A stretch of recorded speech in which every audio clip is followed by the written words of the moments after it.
All right, I've got a solution. This time, to make sure we don't get lost, I've employed the help of the Stanley Parable adventure line. Just follow the line. How simple is that? You see? The line knows where the story is. It's over in this direction. Onward, Stanley, to destiny. Though, here's a thought. Wouldn't wherever we end up be our destination, even if there's no story there? Or to put it another way, is the story of no destination still a story?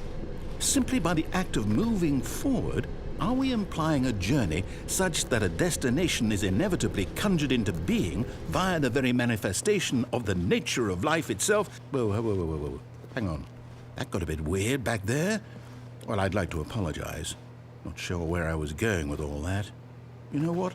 I think what we need right now is a bit of music to lighten the mood.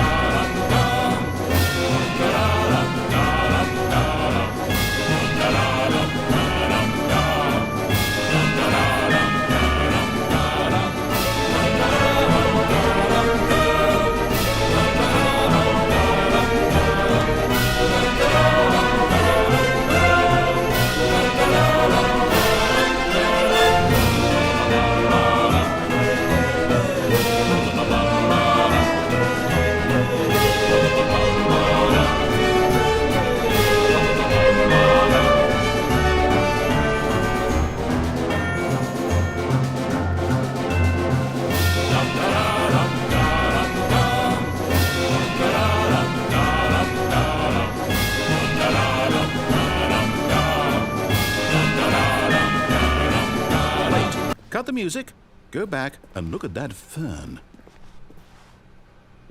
Stanley, this fern will be very important later in the story.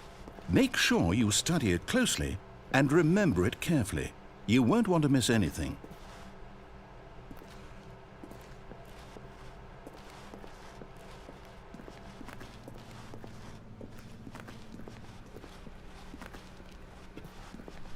Wait, what? We're back at the office? No. Line, you do know we're looking for the Stanley Parable, right? The story? Is any of this ringing a bell?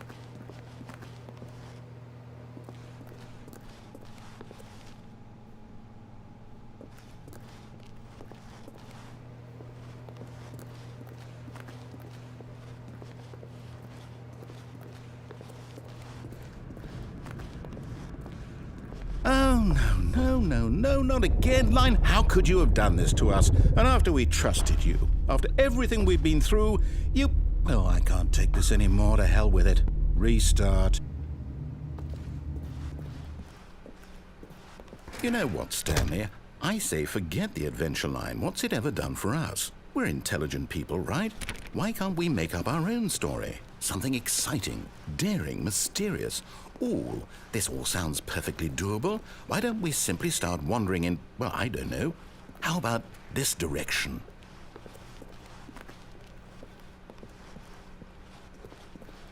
Now, yes, this is exciting. Just me and Stanley forging a new path, a new story. Well, it could be anything. What do you want our story to be? Go wild. Use your imagination. Whatever it might be, Stanley, I'm ready for it.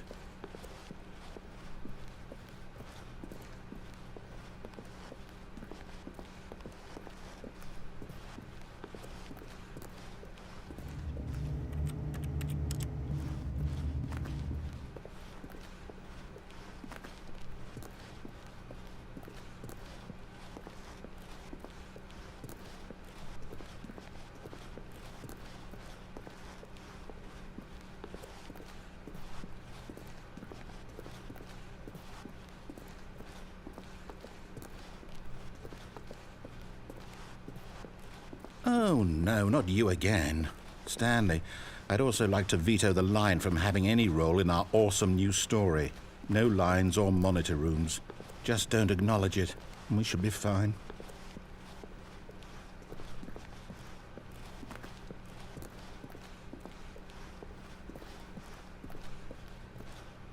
Ah, a choice. We get to make a decision. From here, the story is in our control. How important we mustn't squander the opportunity. In fact, I believe I need a minute to think here. Just walk in circles for a minute. Okay, so I know that each door has to lead somewhere, which means that somewhere at the place where we're trying to go, there must be a reverse door that leads here.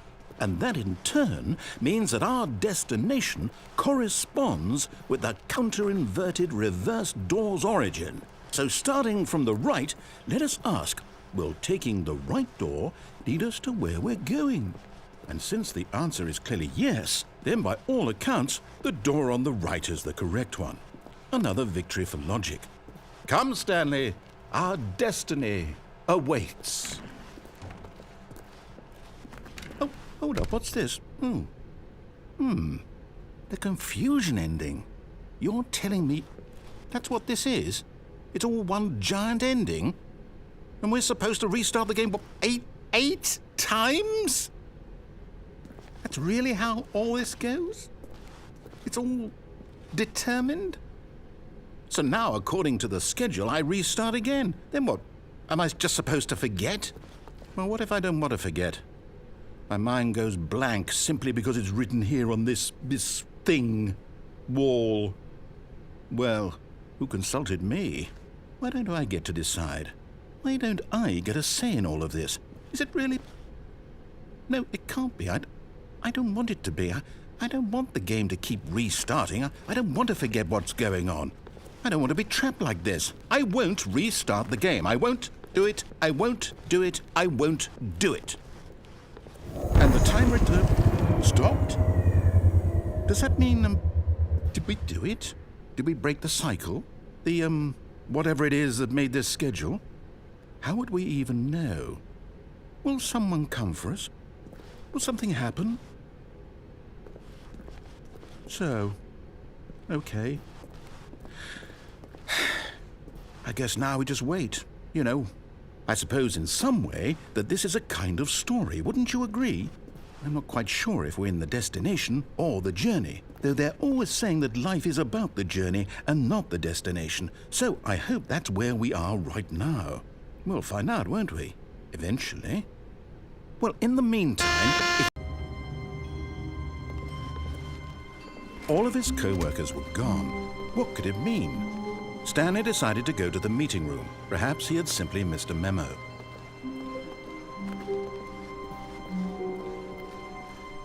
When Stanley came to a set of 2 open doors, this was not the correct way to the meeting room, and Stanley knew it perfectly well. Perhaps he wanted to stop by the employee lounge first, just to admire it. The lounge was sublime, a work of art. But eager to get back to business, Stanley took the first open door on his left.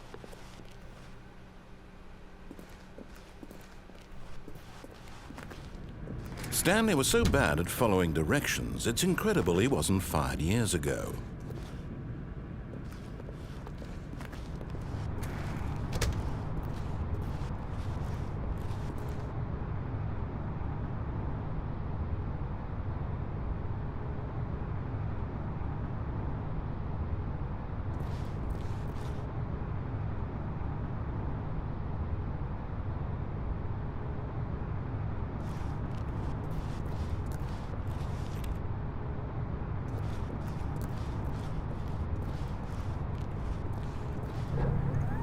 Look, Stanley, I think perhaps we've gotten off on the wrong foot here.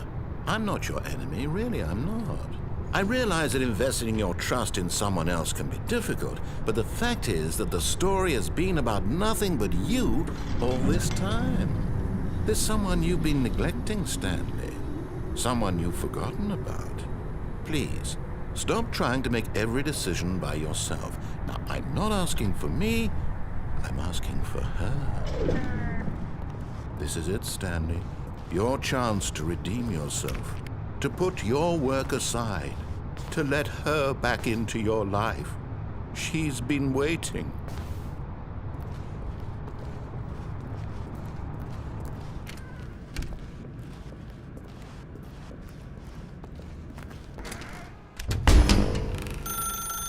That's her, Stanley.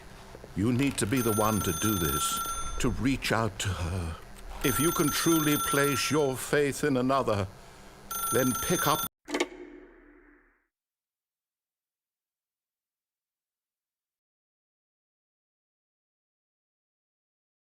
Oh, Stanley, is that you? Hold on, sweetie. Sorry to keep you waiting. I'm just pulling the bread out of the oven. All right. Okay, there we go. All right, now, I want you to come in and tell me all about your day. Gotcha. Oh, come on. Did you actually think you had a loving wife who'd want to commit their life to you? I'm trying to make a point here, Stanley. I'm trying to get you to see something. Come inside. Let me show you what's really going on here. This is a very sad story about the death of a man named Stanley.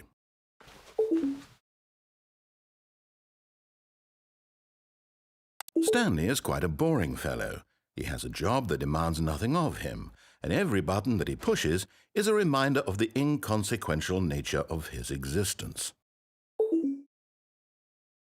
Look at him there, pushing buttons, doing exactly what he's told to do. Now he's pushing a button. Now he's eating lunch. Now he's going home. Now he's coming back to work. One might even feel sorry for him, except that he's chosen this life. But in his mind, he can go on fantastic adventures. From behind his desk, Stanley dreamed of wild expeditions into the unknown, fantastic discoveries of new lands. It was wonderful, and each day that he returned to work was a reminder that none of it would ever happen to him. And so he began to fantasize about his own job. First, he imagined that one day while at work, he stepped up from his desk to realize that all of his co-workers, his boss, everyone in the building had suddenly vanished off the face of the earth. The thought excited him terribly. So he went further. He imagined that he came to 2 open doors and that he could go through either. At last, choice. It barely even mattered what lay behind each door. The mere thought that his decisions would mean something was almost too wonderful to behold. As he wandered through this fantasy world, he began to fill it with many possible paths and destinations. Down one path lay an enormous round room with monitors and mind controls. And down another was a yellow line that weaved in many directions. And down another was a game with a baby. And he called it the Stanley Parable. It was such a wonderful fantasy, and so in his head he relived it again, and then again, and again, over and over, wishing beyond hope that it would never end, that he might always feel this free. Surely there's an answer down some new path, mustn't there be? Perhaps if he played just one more time.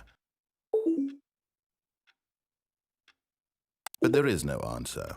How could there possibly be? In reality, all he's doing is pushing the same buttons he always has. Nothing has changed. The longer he spends here, the more invested he gets, the more he forgets which life is the real one.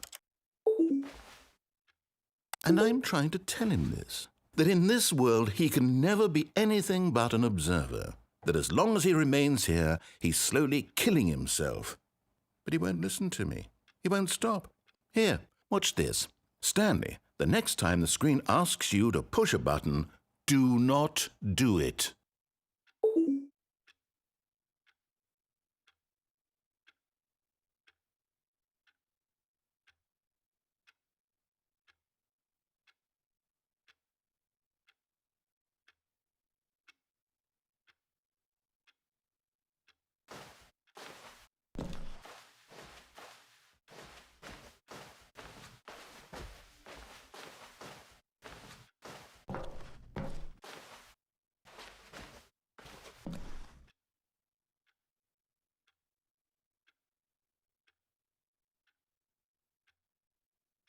You see?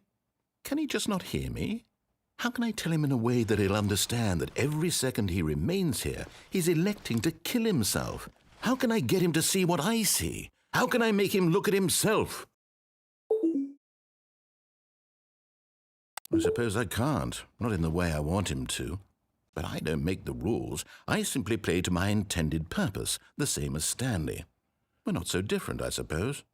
I'll try once more to convey all this to him. I'm compelled to. I must. Perhaps, well, maybe this time he'll see. Maybe this time. And I tried again, and Stanley pushed a button. And I tried again, and Stanley pushed a button. And I